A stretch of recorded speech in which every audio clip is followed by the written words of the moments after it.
Greetings from Quarantine Land. This is Mike Bryant from First Lutheran Church, and I'm going to be speaking today about Muhammad and the origins of Islam. So, Muhammad was born in 570 AD in the Arabian city of Mecca. Now, you can see on this map that Mecca is pretty far removed from Jerusalem and the Roman Empire, that is, from the centers of Judaism and Christianity. And the question that always haunted me and what ultimately prompted me to design this class was the question, how did a guy living in the deserts of Arabia come to view himself as the prophet of the Judeo-Christian God? So let's talk about Mecca in 570 AD. It was in an uncultivated valley. The geography there in that part of the Arabian Peninsula did not lend itself to agriculture. Likewise, it really wasn't on any trade routes, so it was a really remote location. One author has described it as really nothing more than a rude collection of mud huts gathered around a spring and a cube-like house of stone. So this cube-like house of stone was a structure called the Kaaba, and it was an ancient shrine that was venerated not just by the citizens of Mecca, but really by all of the tribes of the Arabian Peninsula. It was believed to be the center of the world, and you see I've got a picture here of what I think the Kaaba probably looked like. Obviously, this isn't really what the Kaaba this is not an actual photo of the Kaaba. We're going to see what the Kaaba looks like today because it is still considered the most holy spot and the center of the universe for Muslims. But even back in pre-Islamic days, the Arabian tribesmen considered the Kaaba to be the center of the universe. It was directly below the gate to heaven, and inside the Kaaba, all these different Arabian tribes would store the idols for their local pagan gods. So if you went inside the Kaaba, you would find all kinds of little idols and icons and whatnot for the various pagan gods of the Arabian Peninsula. An important ceremony that the Arabian tribes practiced with respect to the Kaaba was something called the Hajj. The Hajj was an annual pilgrimage where people from all over the peninsula would come to Mecca and venerate the icons inside the Kaaba. Now, normally, the tribes of Arabia were constantly at war with one another. And so getting them together in one place like this would be a recipe for disaster.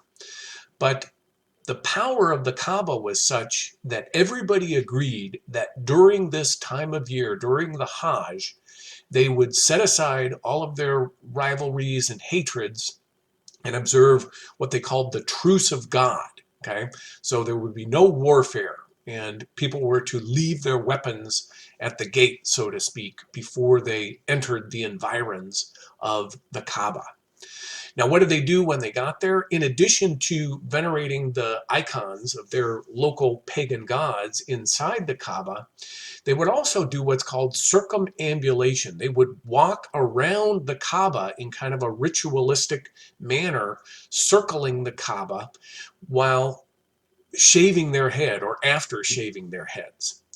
They would also practice something called divination, trying to foretell the future by grabbing a cluster of arrows and tossing them up into the air and then observing how the arrows landed, what direction they were pointing, whether some of them stuck in the ground or whatnot. And supposedly through this practice of tossing the arrows and observing their flight and their landing pattern, they could answer critical questions about the future. Are we going to have success in war? Am I going to have a son or a daughter this year? Am I going to get married? You know, those kinds of things. Now, it was because of the Hajj taking place there at the Kaaba, which remember was located in Mecca, and Mecca, as we've seen, was off the beaten path, really not able to support itself with agriculture. but the Meccans would operate a fair, right, where they would sell goods to the participants of the Hajj. And this was how the Meccans were to support themselves, right? This was the high season for the Meccans, so to speak.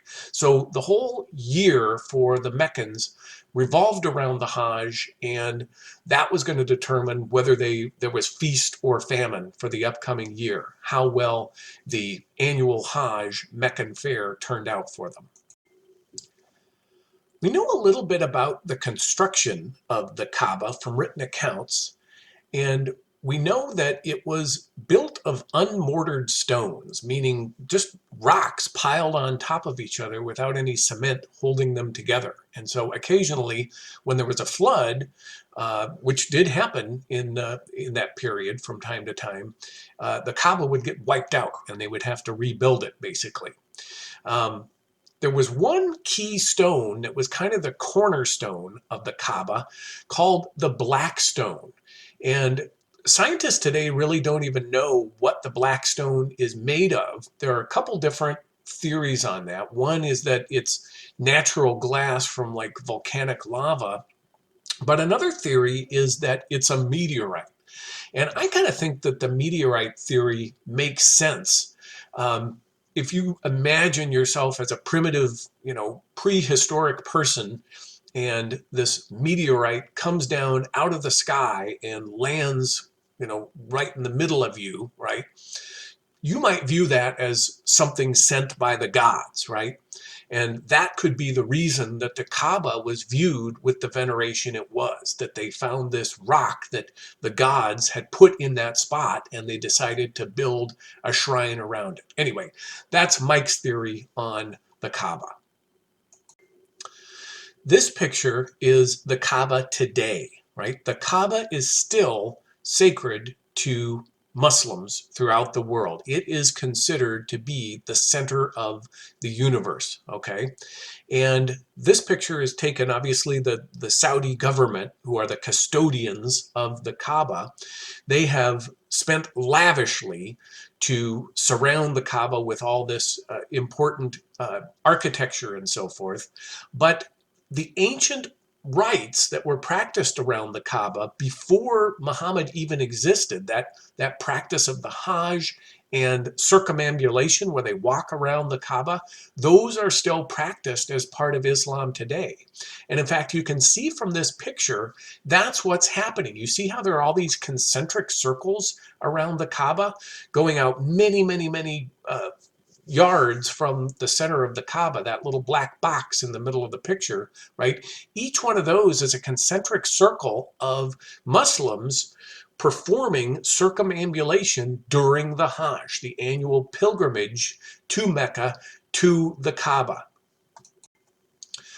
All right, so remember that the question that prompted me to run this class was, how did Muhammad, who came from this pagan atmosphere, this strange place which venerates all these pagan idols inside the Kaaba, how did he come to view himself as the prophet of the Judeo-Christian God?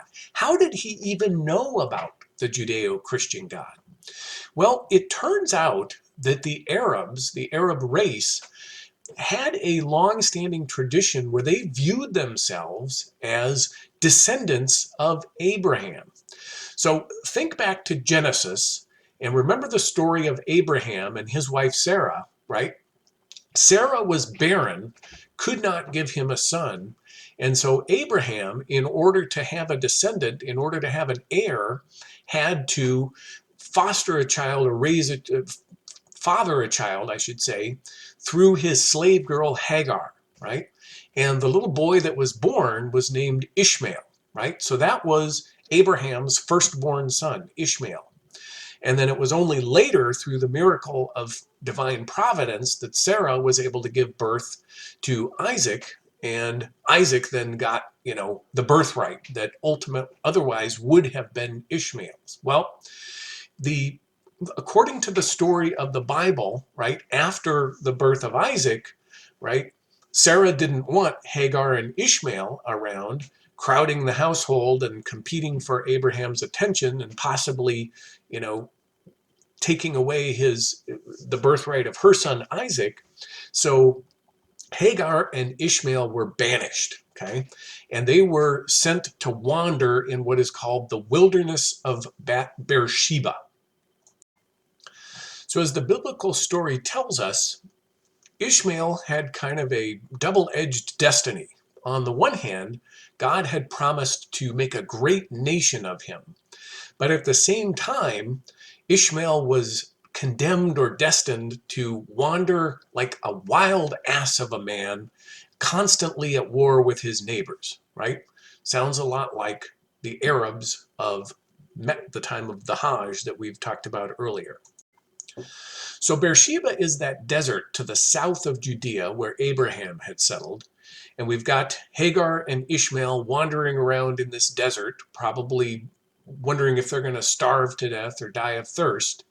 And before they do, an angel appears and reveals a spring to them in the desert, which sustains them and allows them to continue on.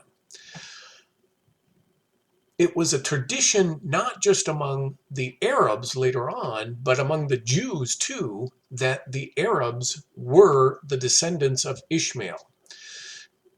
Warp forward to the 1st century AD, the century when Jesus lived and when the early Christian church was being founded. One of the most important Jewish historians of all time was operating during the 1st century, a guy named Josephus. And Josephus actually recorded in his history of the Jewish people that the Arabs are a numerous, if contentious, people living in that southern desert and wandering around in that southern desert on the borders of Judea, just exactly as was described of Hagar and Ishmael in the biblical story. There are some other facts that kind of lend credence to this idea that the Jews and Arabs descended from a common ancestor, Abraham, right? First of all, both the Arabs and Jews are what are called Semitic peoples. The language that they speak is related, kind of in the same way that the Romance languages are related to one another. Spanish, Italian, French. If you have studied one of those languages, then you can kind of pick up words and vocabulary in the other languages, right? So the relationship is the same between the Hebrew language and Arabic, okay? Very similar languages in that regard, okay? Likewise, the Arabs practice a lot of the things that the Jews, the Hebrews, practice. They practice circumcision, okay?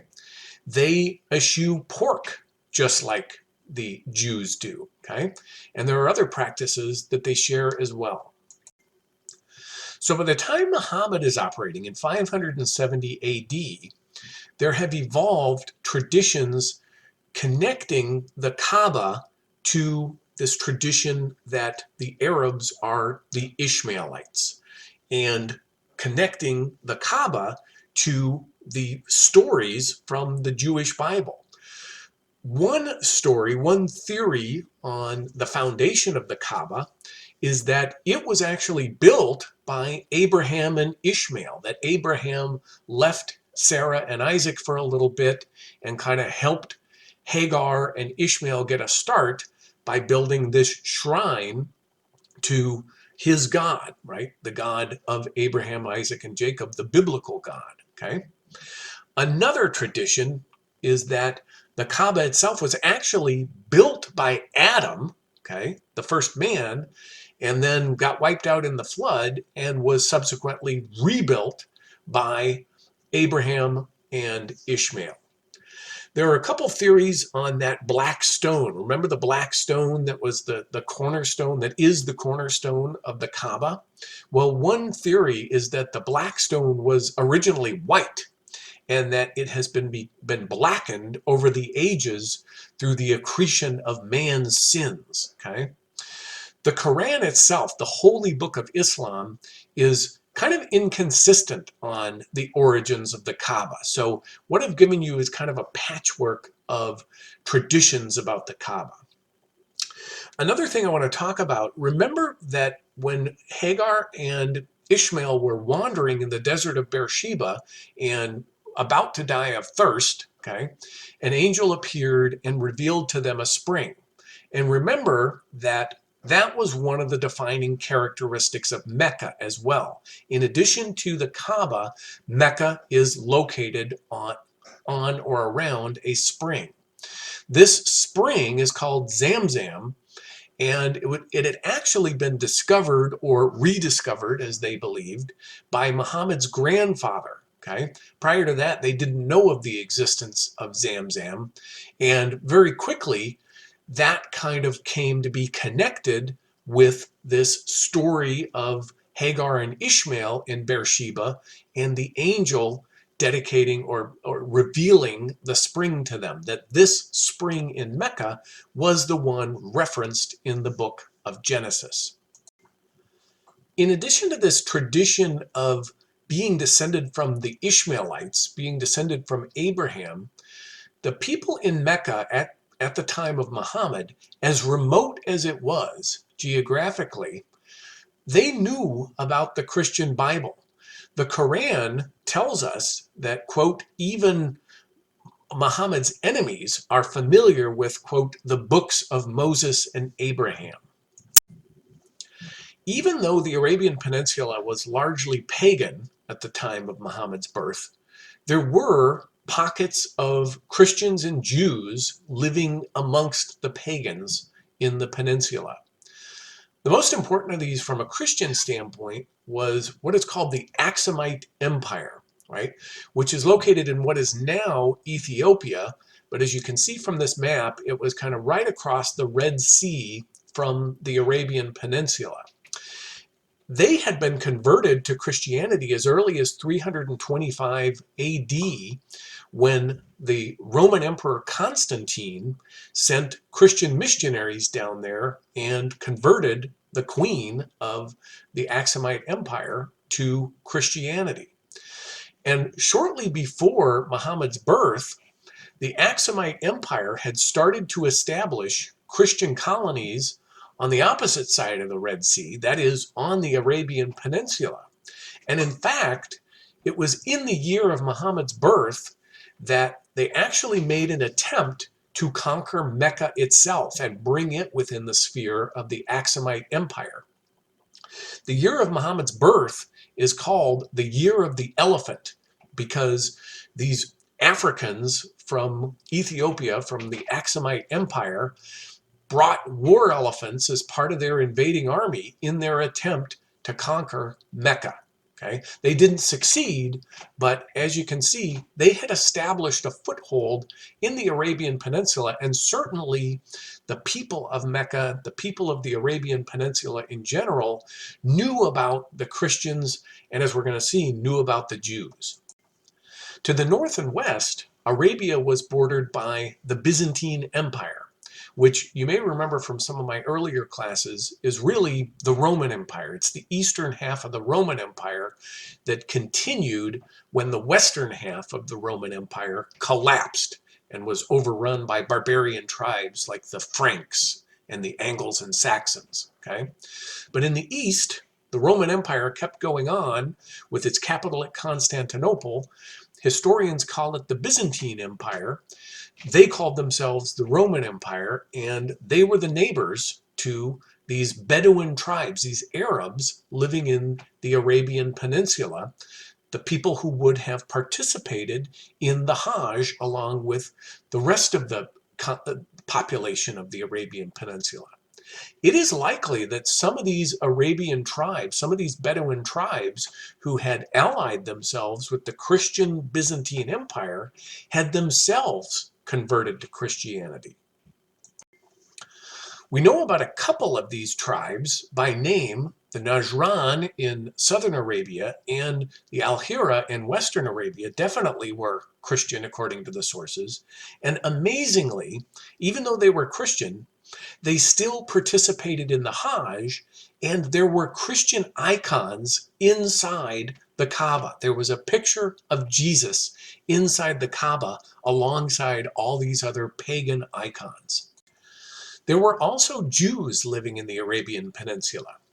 In the very southern part of the Arabian Peninsula, there was a dynasty of one quadrant of the people called the Yemeni, who were Jewish in faith. Okay, and very importantly for our story, in the city of Medina, which was to the north of Mecca, there was a very strong Jewish population. We're going to talk a lot about the Jewish population in Medina in upcoming segments of this class.